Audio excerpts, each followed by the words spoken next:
on. Wait a minute. You know what? Holy smokes. This is the bad place. Now listen, I love a good conspiracy theory, but this is just doing too much. Hey everyone, welcome back to the channel. I am so excited to have you all back here with me today for another video. And for those of you who have been around for a long time, it is a Sam's shower thoughts video, which I am extremely excited about because I have not done one of these in a while. And you know your girl likes to do a shower thoughts video. So here we are. If you're new here and this is the first time you are seeing my face, welcome. My name is Sam and I make weekly videos dissecting internet nonsense. So I'm glad you're here. If you've never been here for a Sam's shower thoughts video before, have no fear. All that means is that today's video is going to be a little bit shorter than normal. I promise I will try to stick to that. You know your girl likes to yap.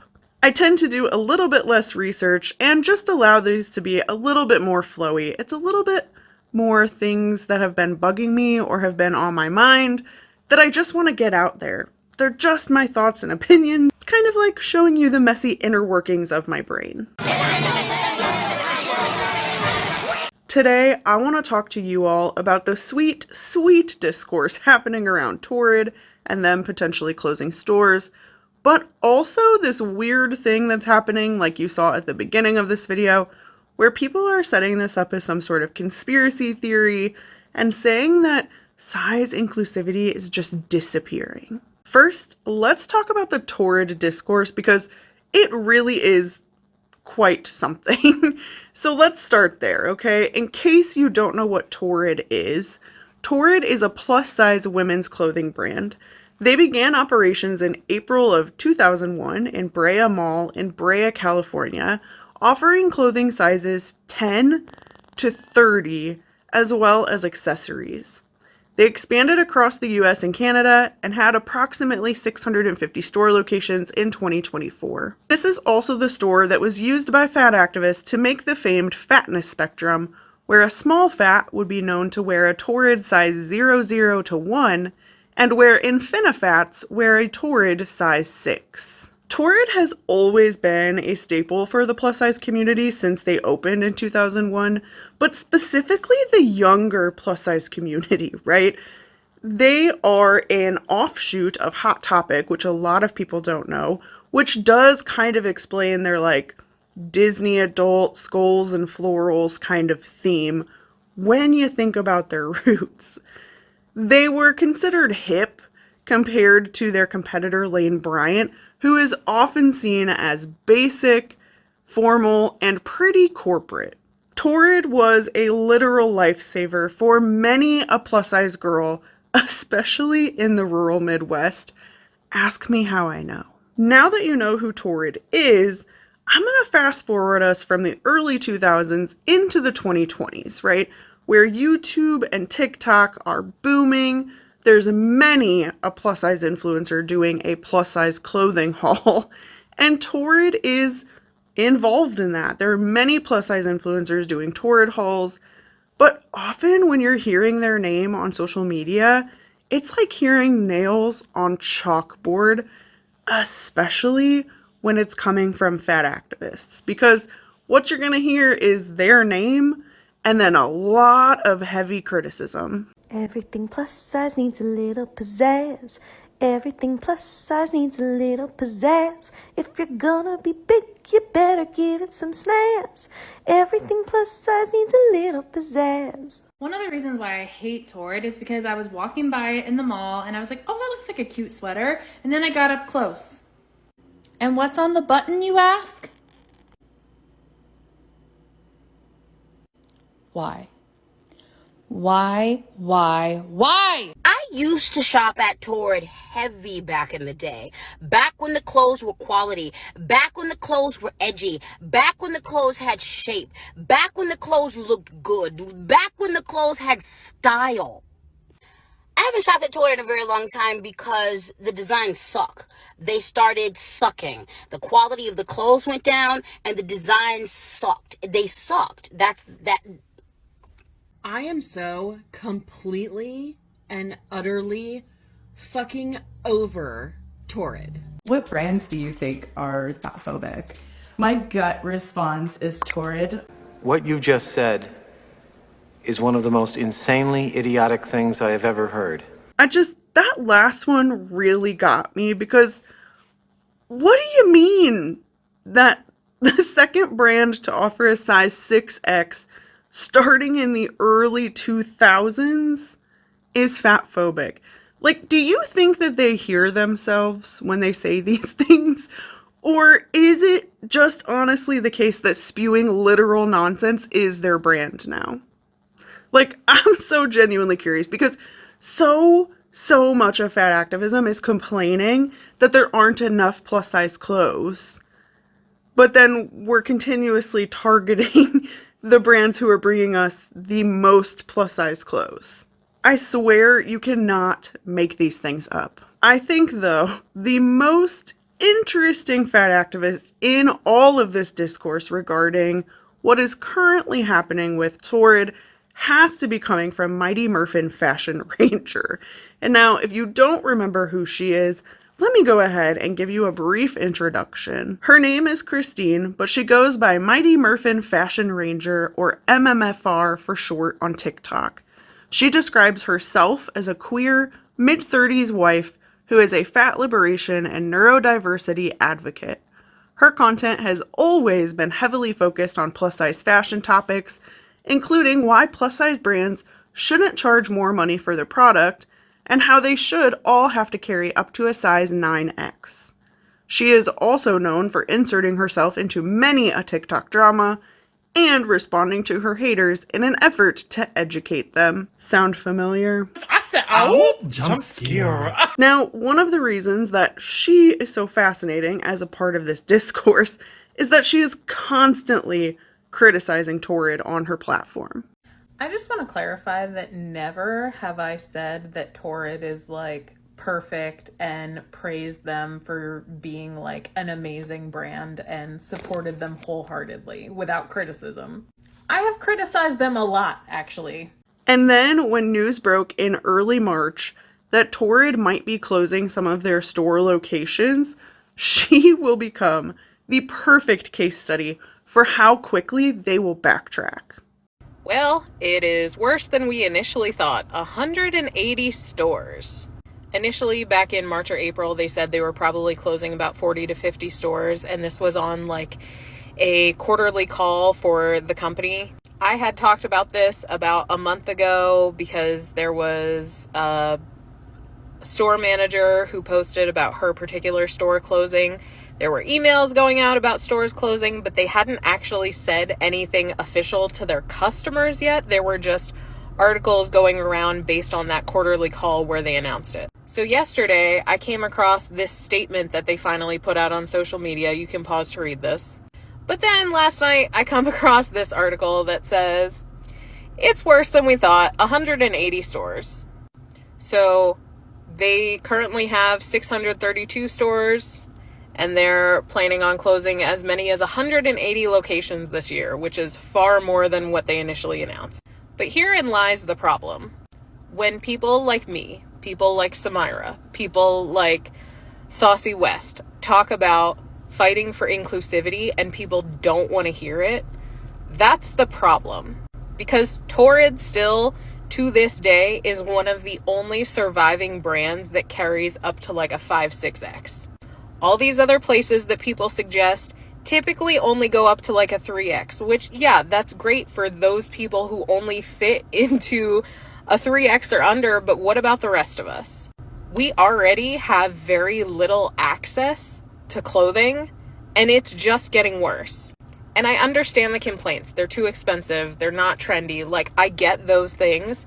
But the more that we don't support brands that are actually inclusive, the more we're going to see these brands shut down, and we're going to have even less options than we had before. And listen, this isn't to pick on MMFR. Torrid does deserve some criticism. They have done some things over the years that even I don't agree with, and I also think their clothing is very expensive and sometimes not worth the quality. There are criticisms of that brand that are extremely valid. But plus-size influencers, especially the ones within the fat acceptance movement, have been ragging on brands, including Torrid, for literal years now, with one of them even telling her audience that she has not shopped with Torrid for at least 5 years. A few reasons why I've almost exclusively stopped shopping at Torrid in the past 5 years. Once you kind of zoom out and look at the way that fat activists have been talking about Torrid and have been portraying it to their audiences and have been pushing and pushing and pushing this brand, what did they think was going to happen? Like, what was the outcome that they were hoping for? I am genuinely asking, because it seems like all they've ever done is complain without offering any solutions. Case in point, they've often complained about the patterns, the cold shoulders, they don't like the florals, they don't like the Disney adult aesthetic. So Torrid took their word for it, came out with a new line called the Festy line just recently, and this was still the feedback. Final verdict is that I don't think Festy knows what it wants to be. Is it a festival brand? Is it a teen brand? Is it just an extension of Torrid that mimics free people? This is a brand that's been launched multiple times, and it's still not quite there yet. So I hope it gets better, but right now it's definitely in the awkward teenager phase. Oh my god, it's not even like Torrid did it one time. 2 times, too. They're pinning the clothes on the model in their new collection? What in the actual fuck, Torrid? God, oh, gross. First time in a Torrid in forever, but I had to go check out the Festy line because I've been liking some of the stuff I'm seeing, specifically these jeans. Honestly, the cutest thing Torrid has come out with in years. So I went to the store, got them, grabbed a couple different sizes. This is rigid denim. There's no stretch to these jeans. They're really cute on, but the holes on the legs were a total miss. The holes are in such an awkward place, and if you sit down, they're going to rip. I've seen a couple reviews that say that, but these were a no. This top was really pretty. It really looked nice on the hanger, but it's paper thin fabric, and I know it would rip, so it was a no for me. So this was Torrid listening to them, taking their feedback, and giving them something they literally asked for. And then they still hated it. They still hated it. What do they expect to happen? Like, what do they want the outcome to be? If the brand never feels like they can win, are they gonna keep trying? And here's the thing, I don't want to agree with a brand. I hate that they're making me have to agree with a brand a little bit, okay? Don't make me do that.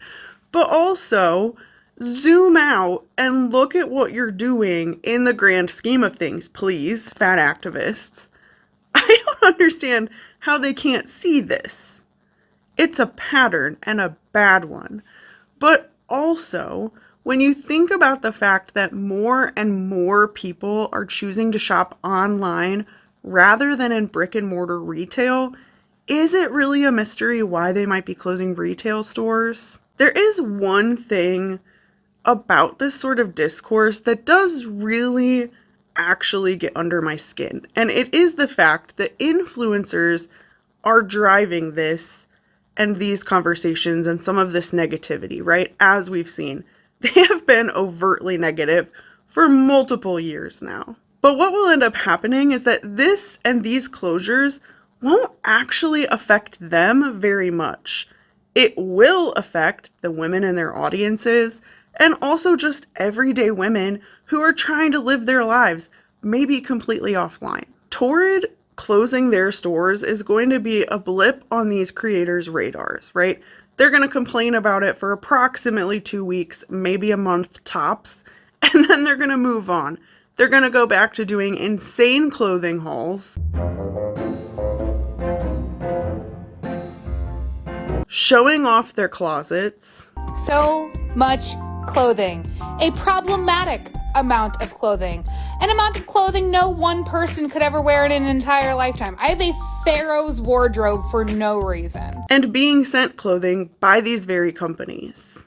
So this is my favorite moto jacket It's actually from Lane Bryant. They sent it to me for free because I make content online. Meanwhile, many just regular plus size women are going to be out of the only plus size retailer that might be available in their regional shopping center, especially if they're in the Midwest.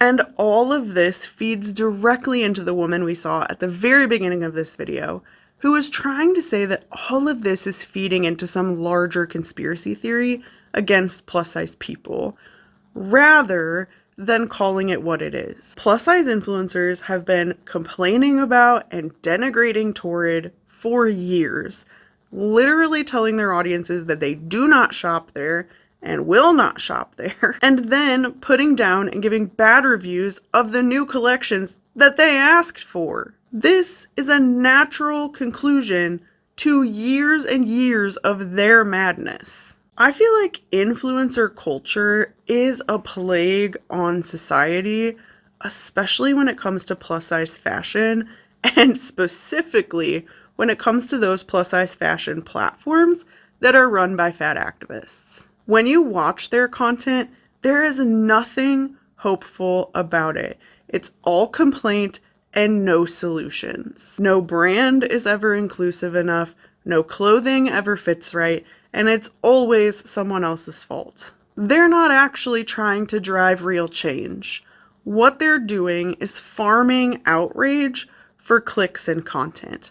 Because let's be real, being mad pays. Rage gets clicks, clicks get brand deals, and brand deals get them sent the clothing by the companies they just made content dragging. All right, that is all I have for you all today. At this point, I am genuinely curious to know what you think about all of this.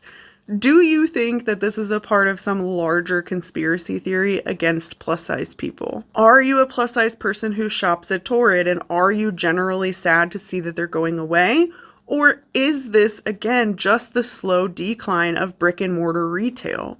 What do you think about fat activists who are heavily criticizing these brands, now trying to backtrack when the brands announce that they're closing or having to pull back or going bankrupt? I am so genuinely curious to know what you think about all of this. Again, this was just my brief little ramblings about it, the inside of my brain, if you will.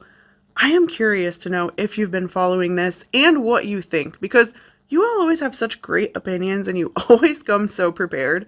So I hope that you will share them with me in the comment section down below. You know I'll be reading them shortly after this video goes up. And for all my introvert friends out there who may not feel comfortable leaving your opinions in an internet comment section, I see you. Go ahead and leave me an angry face emoji this week, because I feel like these fat activists are just going to be mad no matter what Torrid does and what any brand does, right? It's a lose-lose situation for any brand who gets caught up in this. So just go ahead and leave me that angry face, because it's always somebody else's fault, right? As always, thank you all so much for being here with me this week. I will see you in the next one. Bye!